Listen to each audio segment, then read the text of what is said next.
L'imagination est plus importante que la connaissance. Ah oui, la fameuse phrase d'Einstein. Exactement. On la connaît toutes et tous, mais Daniel Willingham, l'auteur du livre sur lequel on se penche aujourd'hui, eh bien cette phrase, elle l'a vraiment interpellé. Il s'est posé des questions. Oui, il s'est demandé et si, au fond, c'était tout l'inverse. Et si la connaissance était la clé, non seulement pour survivre à l'école, mais même pour y prendre du plaisir. Bienvenue dans cette nouvelle analyse où l'on plonge dans le livre Pourquoi les élèves n'aiment pas l'école. Et attention, le but n'est pas de jeter la pierre. Non, pas du tout. On ne cherche pas de coupable, que ce soit les élèves, les parents ou les profs. L'idée, c'est vraiment de regarder ce qui se passe dans notre cerveau grâce à la psychologie cognitive. C'est ça, de comprendre la mécanique de l'apprentissage. Et de voir pourquoi, pour notre cerveau, l'école, c'est souvent un peu contre nature. On peut voir ça en 3 grands moments. D'abord, on va explorer les 4 raisons fondamentales pour lesquelles notre cerveau a, disons, une tendance naturelle à ne pas aimer l'école. D'accord. Ensuite, on verra des stratégies concrètes, basées sur la science, pour apprendre plus efficacement. Des solutions, Voilà.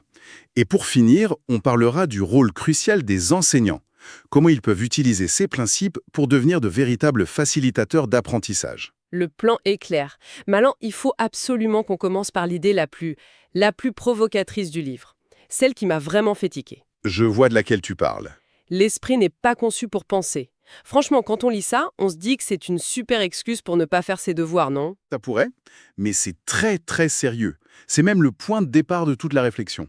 Ah oui, bien sûr qu'on est capable de penser. Mais ce n'est pas ce que notre cerveau fait de mieux, ni ce qu'il préfère. Et qu'est-ce qu'il fait de mieux alors? Ces vrais super-pouvoirs, ce pourquoi il a été optimisé par des millénaires d'évolution, c'est la vision et le mouvement. La survie, en gros. Exactement. Voir, bouger, réagir vite. À côté de ça, la pensée, c'est lent, ça demande un effort énorme, et pour être tout à fait honnête, le résultat n'est pas toujours fiable. Je vois. C'est vrai que l'effort est palpable. C'est tout à fait ça. Faisons une petite expérience de pensée. On est dans un bus. Regardez le paysage, écoutez distraitement une conversation. Ça ne coûte rien, c'est automatique. Voilà. Maintenant, dans ce même bus, on essaye de résoudre un petit problème de logique. Là, tout de suite, il faut se concentrer, faire le vide. C'est un vrai travail. La raison est simple. Notre cerveau, il met son énergie en priorité sur ce qui est vital. Et la pensée abstraite, d'un point de vue évolutif, c'est un peu un luxe. D'accord, je saisis. Mais si on est si peu doué pour la pensée, comment on fait au quotidien? La vie de tous les jours, c'est une suite de problèmes à résoudre. C'est la question clé. Et la réponse est assez surprenante. En fait, on ne réfléchit presque jamais. Comment ça? On utilise notre mémoire. La plupart des situations qu'on rencontre, faire son café, prendre la route du travail, on les a déjà vécues, déjà résolues. Le cerveau ne recalcule pas tout à chaque fois. Jamais. C'est un grand économe. Il va simplement chercher la solution dans sa gigantesque base de données, la mémoire. C'est le fameux mode pilote automatique quand on conduit. C'est l'exemple parfait. Hein. On ne réfléchit plus à quelle vitesse passer, quand freiner. La mémoire a pris le contrôle. C'est plus rapide, plus fiable, et ça consomme beaucoup moins d'énergie. Donc notre cerveau est programmé pour éviter de penser. Et l'école? Hmm. C'est le seul endroit au monde qui nous demande de le faire en permanence. D'où le conflit, en fait. Ok, l'idée du cerveau économe, c'est clair. Mais il y a un truc qui ne colle pas tout à fait avec ça. La curiosité. Les enfants, ce sont des machines à poser des questions, non? Comment cette curiosité s'arrête net à la porte de la classe? Tu mets le doigt sur le deuxième point fondamental. La curiosité est innée, c'est notre moteur. Mais c'est un moteur très très délicat. Capricieux même. Extrêmement. Il ne démarre que si le problème qu'on a en face de nous est calibré à la perfection. Ni trop facile, ni trop difficile. Pourquoi ce besoin d'équilibre? C'est une question de chimie cérébrale. Quand on résout un problème qui nous a demandé un juste effort, notre cerveau libère une petite dose de dopamine. La récompense, le petit shot de plaisir. Exactement. C'est ce qui nous dit « bravo, c'était bien, continue ». Mais si le problème est mal dosé, Le moteur cale. voilà.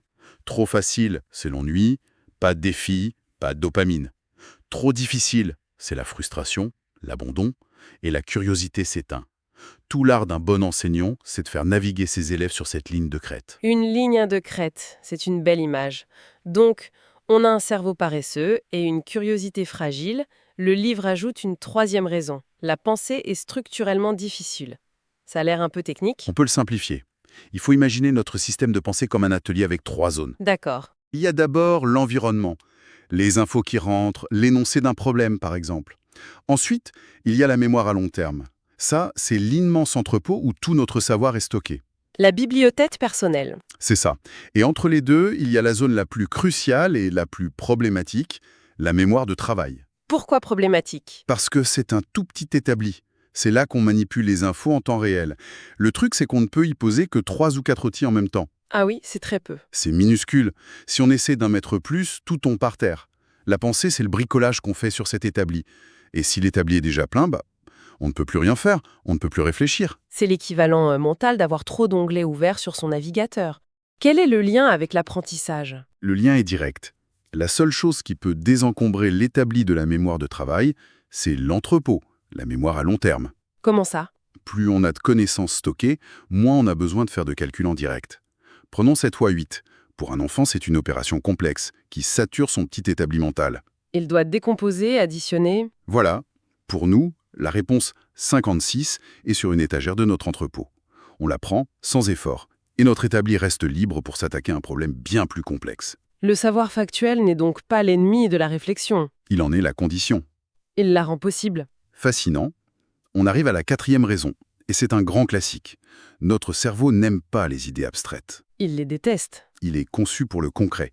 Une formule comme force égale masse fois accélération, pour lui, c'est un vrai cauchemar. Pourquoi? Pour 2 raisons. D'abord, on ne comprend une nouvelle idée qu'en l'accrochant à quelque chose qu'on connaît déjà. Sans exemple concret, la formule reste une langue étrangère.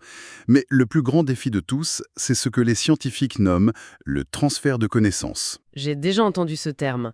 Le livre donne un exemple génial pour l'expliquer. Celui du général et du médecin. Oui, il est parfait. Premier problème, un général veut capturer une forteresse.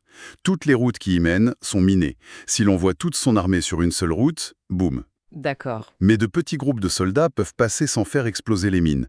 Comment fait-il pour prendre la forteresse? Ok, premier scénario. Et le deuxième? Un médecin doit détruire une tumeur au cerveau avec des rayons. Mais un rayon assez puissant pour la détruire anéantirait aussi les tissus sains sur son passage. À première vue, ça n'a rien à voir. Militaire contre médical.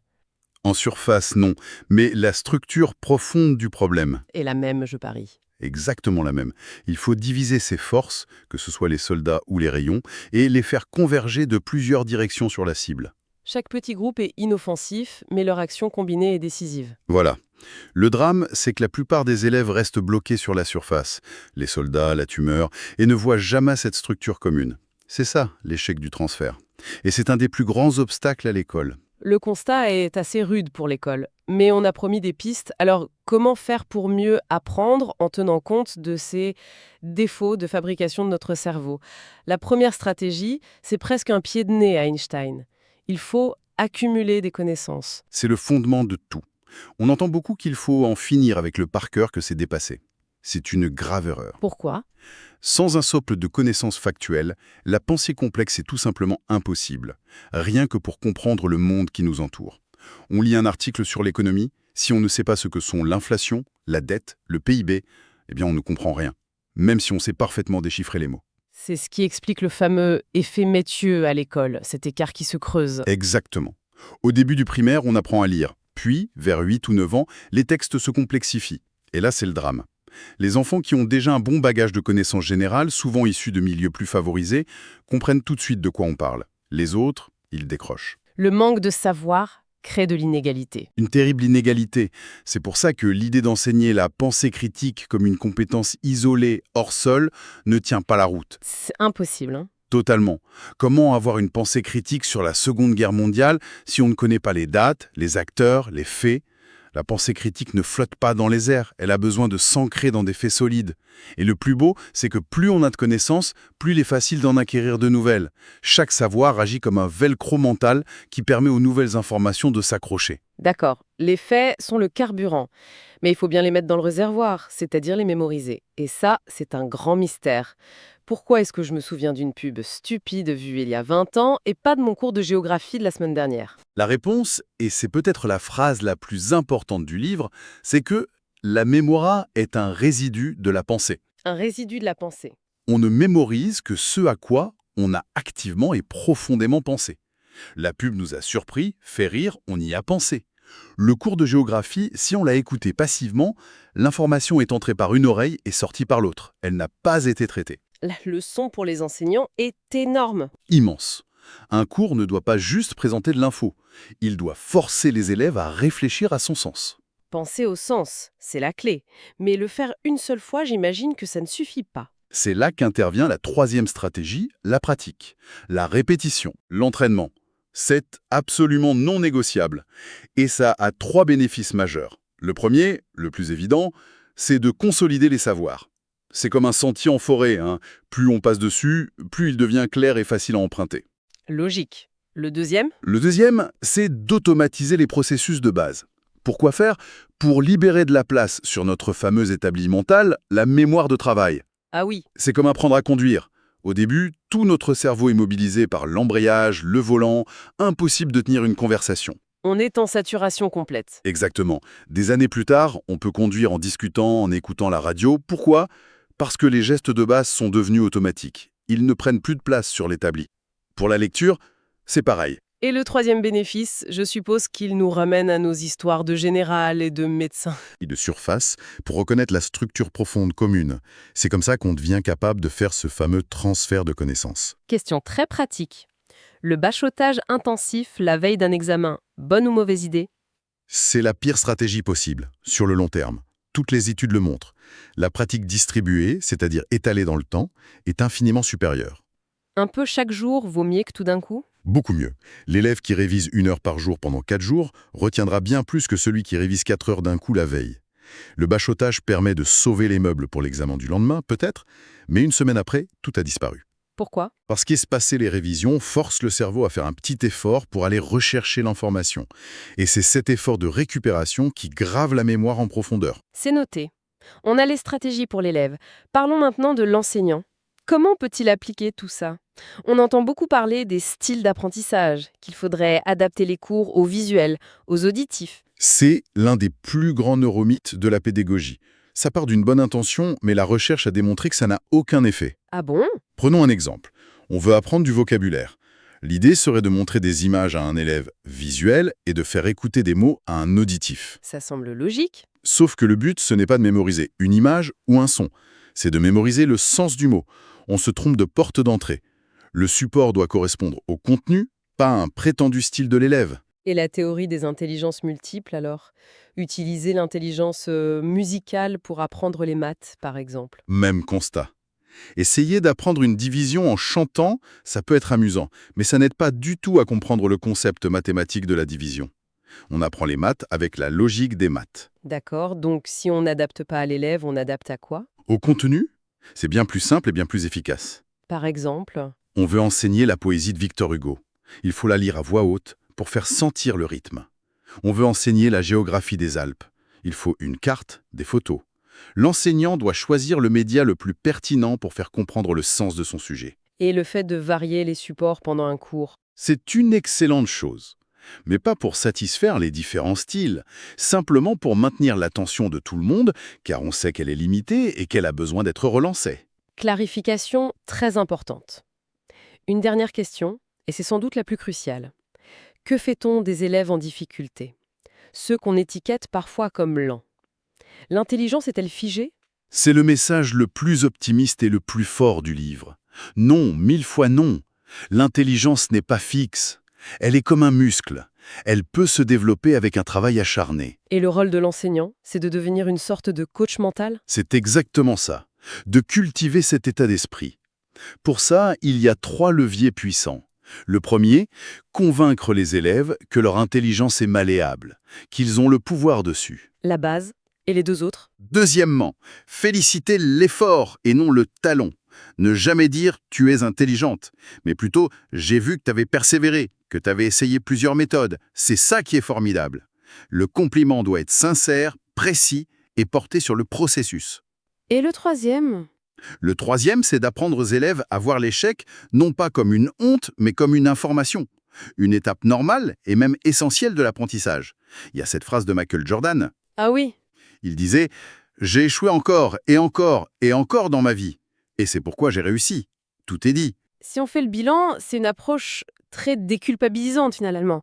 Ne pas aimer l'école, ce n'est pas forcément une tare, c'est presque la réaction normale de notre cerveau qui est câblé pour l'économie d'énergie et la méfiance envers l'abstrait. C'est ça. Mais ce n'est pas une fatalité. Et c'est ça la bonne nouvelle. La psychologie cognitive nous donne le mode d'emploi. Et les règles sont assez claires. Bâtir un socle solide de connaissances, obliger son esprit à réfléchir au sens et pratiquer. Encore et encore, mais intelligemment. Et pour les enseignants, c'est un changement de posture. Oui, le rôle n'est pas juste de délivrer un savoir, c'est de créer un environnement où le cerveau de l'élève peut le construire lui-même en cultivant cette idée que l'effort paye toujours. On a commencé notre discussion en bousculant la citation d'Einstein, l'imagination est plus importante que la connaissance. Après tout ce qu'on vient de se dire, une autre question me vient à l'esprit. Je t'écoute. Et si en fait la connaissance n'était pas l'opposé de l'imagination, mais son carburant essentiel?